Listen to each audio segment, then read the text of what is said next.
Hello दोस्तों, स्वागत है आपका हमारे यूट्यूब चैनल हिंदी एस्पिरेंट में। आज हम लोग पढ़ने जा रहे हैं यूजीसी नेट हिंदी में लगी कहानी सिक्का बदल गया। तो ये कहानी किसकी है? तो ये कहानी है कृष्णा सोबती की। खद्दर की चादर ओढ़े, हाथ में माला लिए शाहनी जब दरिया के किनारे पहुंची तो पांव फट रही थी। दूर दूर आसमान के पर्दे पर लालिमा फैलती जा रही थी। शाहनी ने कपड़े उतारकर एक ओर रखे और श्री राम करती पानी में हो ली। अंजलि भरकर सूर्य देवता को नमस्कार किया, अपनी उनीदी आंखों पर छींटे दिए और पानी से लिपट गई। चनाब का पानी आज भी पहले सा ही सर्द था। लहरें लहरों को चूम रही थी।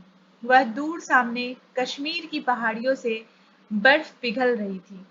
उछल उछल आते पानी के भंवरों से टकराकर कगाड़े गिर रहे थे, लेकिन दूर दूर तक बिछी रेत आज ना जाने क्यों खामोश लगती थी। साहनी ने कपड़े पहने, इधर उधर देखा, कहीं किसी की परछाई तक ना थी, पर नीचे रेत में अगणित पांवों के निशान थे। वह कुछ सहम सी उठी। आज इस प्रभात की मीठी नीरवता में ना जाने क्यों कुछ भयावना सा लग रहा है। वह पिछले 50 वर्षों से यहाँ नहाती आ रही है।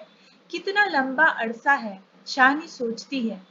एक दिन इसी दुनिया के किनारे वह दुल्हन बनकर उतरी थी, और आज आज साहजी नहीं, उसका वह पढ़ा लिखा लड़का नहीं। आज वह अकेली है, शाहजी की लंबी चौड़ी हवेली में अकेली है।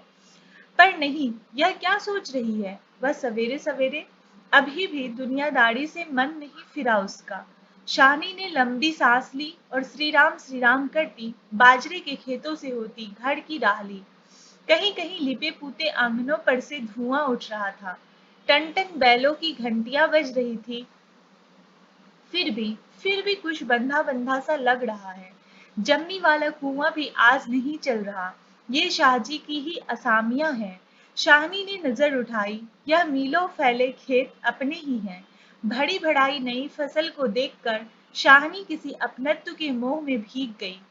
यह सब शाहजी की बरकतें हैं। दूर दूर गांवों तक फैली हुई जमीनें, जमीनों में कुएं, सब अपने हैं। साल में 3 फसल, जमीन तो सोना उगलती है। शाहनी कुएं की ओर बढ़ी, आवाज दी, शेरे शेरे, हसैना हसैना। शेरा शाहनी का स्वर पहचानता है। वह ना पहचानेगा? अपनी माँ जैना के मरने के बाद वह शाहनी के पास ही पल कर बड़ा हुआ। उसने पास पड़ा गंडासा शटाले के ढेर के नीचे सरका दिया। हाथ में हुक्का पकड़कर बोला, ए हसैना सैना। शाहनी की आवाज उसे कैसे हिला गई है। अभी तो वह सोच रहा था कि उस शाहनी की ऊंची हवेली की अंधेरी कोठरी में पड़ी सोने चांदी की संदूकचियां उठाकर कि तभी शेरे शेरे। शेरा गुस्से से भर गया। किस पर निकाले अपना क्रोध? शाहनी पर? चीख कर बोला, ए मर गई, ए अब तैनू मौत दे। हसैना आटे वाली कनाली एक और रख जल्दी जल्दी बाहर निकल आई। ए आई, आ क्यों छावले सुबह सुबह, यानी तड़पना है। अब तक शाहनी नजदीक पहुंच चुकी थी। शेरे की तेजी सुन चुकी थी। प्यार से बोली, हसैना, यह वक्त लड़ने का है क्या? वह पागल है तो तू ही जिगरा कर लिया कर। जिगरा? हसैना ने मान भरे स्वर से कहा। शाहनी, लड़का आखिर लड़का ही है। कभी शेरे से भी पूछा है कि मुंह अंधेरे ही क्यों गालियां बरसाई है इसने? शाहनी ने लाड़ से हसैना की पीठ पर हाथ फेरा, हंसकर बोली, पगली, मुझे तो लड़के से बहू प्यारी है शेरे। हाँ शाहनी, मालूम होता है रात को कुल्लूवाल के लोग आए हैं यहाँ। शाहनी ने गंभीर स्वर में कहा। शेरे ने जरा रुककर घबरा कर कहा, नहीं शाहनी। शेरे के उत्तर की अनसुनी कर शाहनी जरा चिंतित स्वर में बोली, जो कुछ भी हो रहा है अच्छा नहीं। शेरे आज साहजी होते तो शायद कुछ बीच बचाव करते, पर शाहनी कहते कहते रुक गई। आज क्या हो रहा है? शाहनी को लगा जैसे जी भर भर आ रहा है। शाहजी को बिछुड़े कई साल बीत गए, पर आज कुछ पिघल रहा है। शायद पिछली स्मृतियां। आंसुओं को रोकने के प्रयत्न में उसने हसैना की ओर देखा और हल्के से हंस पड़ी। और शेरा सोच ही रहा है क्या कह रही है शाहनी आज। आज शाहनी क्या कोई भी कुछ नहीं कर सकता, यह होके रहेगा क्यों न हो। हमारे ही भाई बंदों से सूद ले लेकर शाहजी सोने की बोरियां तौला करते थे। प्रतिहिंसा की आग शेरी की आंखों में उतर आई, गंडासे की याद हो आई। शाहनी की ओर देखा नहीं, नहीं शेरा इन पिछले दिनों में 30-40 कत्ल कर चुका है। परस्पर वह ऐसा नीच नहीं, सामने बैठी शाहनी नहीं, शाहनी के हाथ उसकी आंखों में तैर गए। वह सर्दियों की रातें, कभी कभी शाहजी की डांट खाके वह हवेली में पड़ा रहता था, और फिर लालटेन की रोशनी में वह देखता है, शाहनी के ममता भरे हाथ दूध का कटोरा थामे हुए, शेरे शेरे उठ पी ले। शेरे ने शाहनी के झुर्रियों पड़े मुंह की ओर देखा तो शाहनी धीरे से मुस्कुरा रही थी। शेरा विचलित हो गया। आखिर शाहनी ने क्या बिगाड़ा है हमारा। शाहजी की बात शाहजी के साथ गई। वह शाहनी को जरूर बचाएगा, लेकिन कल रात वाला मशवरा वह कैसे मान गया था। फिरोज की बात, सब कुछ ठीक हो जाएगा, सामान बांट लिया जाएगा। शाहनी चलो, तुम्हें घर तक छोड़ आऊं। शाहनी उठ खड़ी हुई, किसी गहरी सोच में चलती हुई। शाहनी के पीछे पीछे मजबूत कदम उठाता शेरा चल रहा है, शंकित सा इधर उधर देखता जा रहा है। अपने साथियों की बातें उसके कानों में गूंज रही है। पर क्या होगा शाहनी को मारकर। शाहनी, हाँ शेरे।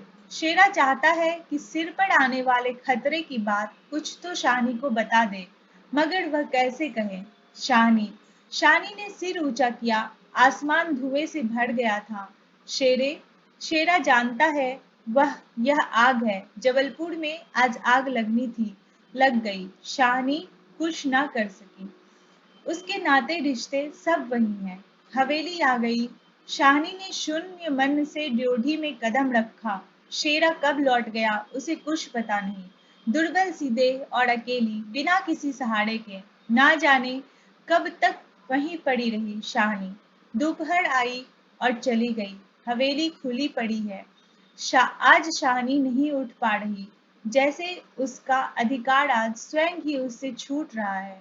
शाहजी के घर की मालकिन, लेकिन नहीं, आज मोह नहीं हट रहा, मानो पत्थर हो गई हो। पड़े पड़े सांझ हो गई, पर उठने की बात भी नहीं सोच पा रही। अचानक रसूली की आवाज सुनकर चौंक उठी। शाहनी, शाहनी सुनो, ट्रकें आती है लेने।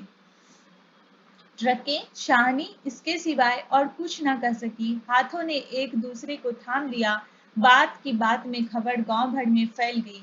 बीवी ने अपने विकृत कंठ से कहा, शाहनी, आज तक कभी ऐसा ना हुआ, ना कभी सुना। गजब हो गया, अंधेर पड़ गया। शाहनी मूर्तिवत खड़ी वहीं खड़ी रही। नवाब बीवी ने स्नेह सनी उदासी से कहा, शाहनी, हमने तो कभी ना सोचा था। शाहनी क्या कहे कि उसी ने ऐसा सोचा था। नीचे से पटवारी बेगू और जैलदार की बातचीत सुनाई दी। शाहनी समझी कि वक्त आन पहुंचा। मशीन की तरह नीचे उतरी, पर ड्योढ़ी ना लांग सकी। किसी बहुत गहरी आवाज से पूछा, कौन कौन है वहाँ। कौन नहीं है आज वहाँ, सारा गांव है, जो इसके इशारे पर नाचता था कभी। उसकी असामियां हैं जिन्हें उसने अपने नाते रिश्तों से कभी कम नहीं समझा। लेकिन नहीं, आज उसका कोई नहीं, आज वह अकेली है। यह भीड़ की भीड़, उनमें कुल्लूवाल के जाट, वह क्या सुबह ही ना समझ गई थी। बेगू पटवारी और मसीद के मुल्ला इस्माइल ने जाने क्या सोचा, शाहनी के निकट आ खड़े हुए। बेगू आज शाहनी की ओर नहीं पा रहा। धीरे से जरा गला साफ करते हुए कहा, शाहनी, रब नू यही मंजूर सी। शाहनी ने कदम डोल गए, चक्कर आया और दीवार के साथ लग गई। इसी दिन के लिए छोड़ गए थे शाहनी उसे, साहजी उसे। बेजान सी शाहनी की ओर देखकर बेगू सोच रहा है, क्या गुजर रही है शाहनी पर, मगर क्या हो सकता है, सिक्का बदल गया है।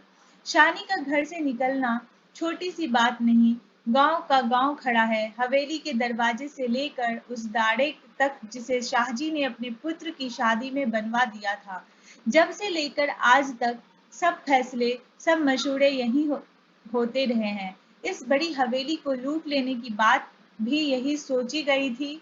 यह नहीं कि शाहनी कुछ ना जानती हो। वह जानकर भी अनजान बनी रही। उसने कभी बैर नहीं जाना, किसी का बुरा नहीं किया, लेकिन बूढ़ी शानी यह नहीं जानती थी कि सिक्का बदल गया है। देर हो रही थी। थानेदार दाऊद खान जरा अकड़ कर आगे आया और ड्योढ़ी पर खड़ी जड़ निर्जीव छाया को देखकर ठिठक गया। वही शानी है जिसके साहजी उसके लिए दरिया के किनारे खेमे लगवा दिया करते थे। यह तो वही शानी है जिसने उसकी मंगेतर को सोने के कनफूल दिए थे मुंह दिखाई में। अभी उसी दिन जब वह लीग के सिलसिले में आया था, तो उसने उद्दंडता से कहा था, शाहनी भागोवाल मसीत बनेगी, 300 रुपया देना पड़ेगा। शाहनी ने अपने उसी सरल स्वभाव से 300 रुपये दिए थे और आज शाहनी ड्योढ़ी के निकट जाकर बोला, देर हो रही है शाहनी, धीरे से, कुछ साथ रखना हो तो रख लो। कुछ साथ बांध लिया है, सोना या चांदी? शाहनी अस्फुट स्वर से बोली, सोना चांदी। जरा ठहर कर सादगी से कहा, सोना चांदी बच्चा, वह सब तुम लोगों के लिए है। मेरा सोना तो एक एक जमीन में बिछा है। दाऊद खां लज्जित सा हो गया। शाहनी तुम अकेली हो, अपने पास कुछ होना जरूरी है। कुछ नकदी ही रख लो, वक्त का कुछ पता नहीं। वक्त? शाहनी अपनी गीली आंखों से हंस पड़ी। दाऊद खां, इससे अच्छा वक्त देखने के लिए क्या मैं जिंदा रहूंगी? किसी गहरी वेदना और तिरस्कार से कह दिया शानी ने। दाऊद खां निरुत्तर है। साहस कर बोला, शानी कुछ नकदी जरूरी है। नहीं बच्चा, मुझे इस घर से। शाहनी का गला ढूंढ गया। नकदी प्यारी नहीं, यहाँ की नकदी यही रहेगी। शेरा खड़ा गुजरा कि हो ना हो कुछ मार रहा है शाहनी से। खां साहिब, देर हो रही है। साहनी चौंक पड़ी। देर? मेरे घर में मुझे देर? आंसुओं की भंवर में ना जाने कहां से विद्रोह उमड़ पड़ा। मैं पुरखों की इस बड़े घर की रानी, और यह मेरे ही अनपढ़ पले हुए। नहीं, यह सब कुछ नहीं। ठीक है देर हो रही है, ठीक है देर हो रही है, पर नहीं, शानी रो रो कर नहीं, शान से निकलेगी। इस पुरखों के घर से मान से लांघेगी यह देहरी, जिस पर एक दिन वह रानी बनकर आ खड़ी हुई थी। अपने लड़खड़ाते कदमों को संभाल कर शानी ने दुपट्टे से आंखें पोंछी और ड्योढ़ी से बाहर हो गई। बड़ी बूढ़ियां रो पड़ी, किसी की तुलना हो सकती थी इसके साथ? खुदा ने सब कुछ दिया था, मगर दिन बदले, वक्त बदले। शानी ने दुपट्टे से सिर ढांपकर अपनी धुंधली आंखों में से हवेली को अंतिम बार देखा। शाहजी के मरने के बाद भी जिस कुल की अमानत को उसने सहेज कर रखा, आज वह उसे धोखा दे गई। शाहनी ने दोनों हाथ जोड़ लिए। यही अंतिम दर्शन था, यही अंतिम प्रणाम था। शाहनी की आंखें फिर कभी इस ऊंची हवेली को ना देख पाएगी। प्यार ने जोड़ मारा, सोचा, एक बार घूम फिर कर पूरा घर क्यों न देख आई मैं। जी छोटा हो रहा है, पर जिनके सामने हमेशा बड़ी बनी रही, उसके सामने वह छोटी ना होगी, इतना ही ठीक है। बस हो चुका। सिर झुकाया। ड्योढ़ी के आगे कुलवधू की आंखों से निकलकर कुछ बूंदें चू पड़ी। शानी चल दी। ऊंचा सा भवन पीछे खड़ा रह गया। दाऊद खां, शेरा पटवारी, जैलदार और छोटे बड़े बच्चे, बूढ़े, मर्द, औरतें, सब पीछे पीछे। ट्रकें अब तक भर चुकी थी। शानी अपने को खींच रही थी। गांव वालों के गलों में जैसे धुआं उठ रहा है। खूनी शेरे का दिल टूट रहा है। दाऊद खान ने आगे बढ़कर ट्रक का दरवाजा खोला। शानी बढ़ी। इस्माइल ने आगे बढ़कर भारी आवाज से कहा, शानी, कुछ कह जाओ, तुम्हारे मुंह से निकली आशीष झूठ नहीं हो सकती। और अपने सोफे से आंखों का पानी पोंछ लिया। शानी ने उठती हुई हिचकी को रोककर रुंधे रुंधे से कहा, रब तुहानु सलामत रखे बच्चा, खुशियां बख्शे। वह छोटा सा जनसमूह रो दिया। जरा भी दिल में मैल नहीं शानी के, और हम शानी को नहीं रख सके। शेरे ने बढ़कर शाहनी के पांव छुए। शाहनी को कुछ कर नहीं सका। राज भी पलट गया। शाहनी ने कांपता हुआ हाथ शेरे के सिर पर रखा और रो रो कर कहा, तैनू भाग जुगन चन्ना। दाऊद खान ने हाथ का संकेत किया। कुछ बड़ी बूढ़िया शानी के गले लगी और ट्रक चल पड़ी। अन्न जल उठ गया। वह हवेली, नई बैठक, ऊंचा चौबाड़ा, बड़ा पसार, एक एक करके घूम रहे हैं शानी की आंखों में। कुछ पता नहीं ट्रक चल दिया है या वह स्वयं चल रही है। आंखें बरस रही है। दाऊद खां विचलित होकर देख रहा है इस बूढ़ी शाहनी को, कहाँ जाएगी अब वह। शाहनी मन में मैल ना लाना, कुछ कर सकते तो उठा ना रखते। वक़्त की ऐसा है, राज पलट गया है, सिक्का बदल गया है। रात को शाहनी जब कैंप में पहुंचकर जमीन पर पड़ी तो लेटे लेटे आहत मन से सोचा, राज पलट गया है, सिक्का क्या बदलेगा, वह तो मैं वहीं छोड़ आई। और शाहजी की शाहनी की आंखें और भी गीली हो, आसपास के हरे हरे खेतों से घिरे गांव में रात खून बरसा रही थी। शायद राज पलटा भी खा रहा था और सिक्का बदल गया था। तो ये कहानी खत्म होता है यहाँ पे। इस कहानी में हमें सभी पात्रों को भी याद रखना है, क्योंकि कहानी से पात्र ज्यादा पूछे जाते हैं और आपको कहानी के लाइन भी दिए जाते हैं जिसे क्रम में लगाने को होते हैं। तो कहानी हमें समझ लेना है और सारे पात्रों को ध्यान में रखना है। Thank you.